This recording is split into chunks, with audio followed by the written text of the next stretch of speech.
All right, folks, welcome back. It is Tuesday morning. Let's get you up to date with your weather forecast. We've got a lot going on across the state, but then we don't have a lot going on. So it's kind of confusing. So let's kind of break it all down for you. We'll start off with your numbers this morning as you get ready to step out the door, heading off to work and school. We've got those numbers in the 30s and 40s across most of Utah. Now, notice we do have a couple of low 50s like in St. George, but even there, it's not necessarily a balmy start to the day. Now, we do have clouds streaming from south to north across the state. It becomes more broken cloudiness as you get farther north, more widespread thick cloud cover down towards the southern half of the state, and that's where we have our next storm system beginning to knock on the door as we speak. So the radar is starting to pick up on a little bit of moisture. I think that's in the mid-levels of the atmosphere, not making it to the ground just yet, but over the next few hours, the air will continue to moisten up, and we're going to start to get that precipitation to fall to the ground in the form of some valley rain, some of which could be locally heavy at times, and in the mountains, snowfall, and some of that could be locally heavy at times. It's going to be kind of a multi-day event. Here's the next weather maker. You can see there are flood watches out to our south and west near Las Vegas. We don't have any flood watches here in the Beehive State, but what we do have is a marginal risk for seeing a little bit of isolated flash flooding popping up, particularly in some of our national parks. So if you've got plans and maybe you made these a couple of months ago or a couple of weeks ago and you're supposed to be making your way through some of the parks today, just know there could be some pockets of heavy rainfall. And remember, it doesn't have to be heavy rainfall right in your location. Sometimes we get that water that falls up above you and it runs downstream, and that can lead to flash flooding. So just kind of keep an eye to the sky, but also to the water levels around you, and be aware of any quick rising waters, because we do have moisture on the way for sure.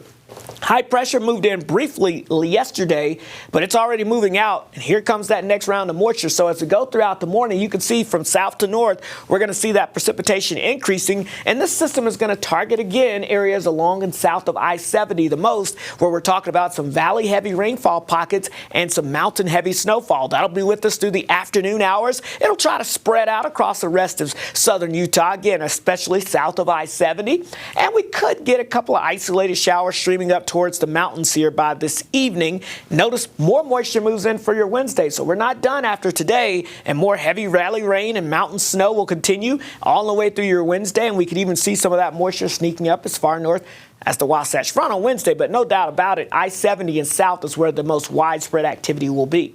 Now, by the time we get towards Thursday, here's what's interesting. Yeah, that storm system is moving out, but just like we saw with this past storm system, the next one is already lined up in the parade of storms in California. It's almost like, planes taxiing on the runway there. And the next one will be moving in as we get towards potentially Thursday into Friday. So, yeah, there is going to be some beneficial moisture even through Wednesday here, with a widespread area south of I-70 picking up in the teal green shaded colors, about a half an inch of rainfall.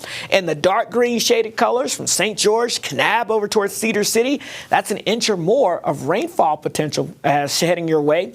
And for mountains in the southern half of the state, we're talking about snowfall potential where we see the purple showing up. That's where we could get close to a foot of snowfall, in addition to what you saw this weekend, with many areas seeing 6 to 12 inches, especially above 8,000 feet or so. So we do have winter weather advisories in effect for our southern mountains, and these go again and through Wednesday morning, where winter driving conditions will be likely. So some areas I want you to keep in mind if you've got some travel plans across the south. State Route 12, watch out from Panguitch to Torrey, could have some slushy conditions. Same story on State Route 143 from Parowan over towards Panguitch.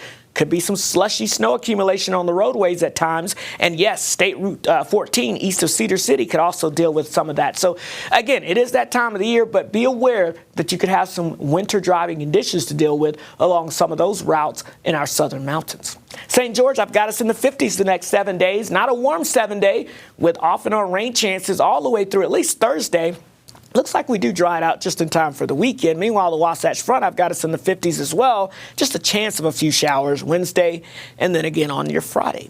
All right, let's get a check on your roads this morning as we get you out the door. You'll be able to see here. Things are off to a good start out there on this Tuesday morning. We're not getting any reports of any major accidents or slowdowns or snarls here around the area so far in the traffic center. But of course, you know, our traffic center remains busy during the morning commute. And you never know when those reports will start coming in. So keep it here and we'll keep you updated. But as of now, as you can see, even looking at I-15 rolling through Salt Lake City, looking pretty good this morning. Wild morning traffic and weather coming up in just a few moments. But for now, let's get you back over to Matt and Alyssa. Cedric, thank you.